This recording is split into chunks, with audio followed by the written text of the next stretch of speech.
My word is mantilla, M-A-N-T-I-L-L-A. Well, when I was a child growing up in the west of Ireland, you weren't allowed to go into a Catholic church as a woman or a little girl unless your head was covered. And all my friends and I had little squares of white lace, which we called mantillas. You carried them in your pocket, you whipped them out, you put them on your head, and in you went to church. And it was only years later on, when I learned Spanish, that I realised that the mantilla was actually a very formal piece of dress for a woman, either in folk costume or in aristocratic costume, or indeed if you were a flamenco dancer. It was a very big piece of very elaborate lace, usually black, which you attached to your head with a big comb, a comb that often had studs and jewels and beautiful things in it.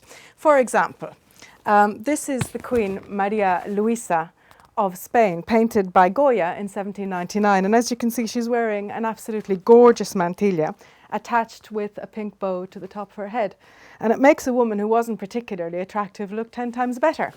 Well, the reason the mantilla came into Ireland, I think, is because there was a lot of communication between Catholic countries.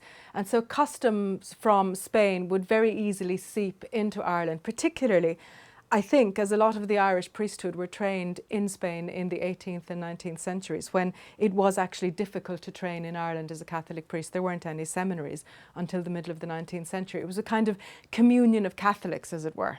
And so the mantilla, which is a gorgeous thing in Spanish culture, becomes this very useful little tiny piece of handkerchief-sized lace for little girls in the west of Ireland in the 1970s. Well, when we were little in Ireland, it was a mantilla. We had absolutely no idea. It was just this word that we took completely for granted. And of course, the real pronunciation is something more like mantilla. And it's a very different thing in Spanish culture. It comes from the culture, not from the religion. I think we saw it as a form of a kind of oppression, whereas in Spain, you go and you discover that it's one of the most beautiful things you could wear. Well, the word manta means cloak in Spanish, and mantilla, illa on the end of a word in Spain, is a diminutive. So a mantilla is a little cloak, except that it's made of beautiful lace, so it wouldn't keep you warm at all.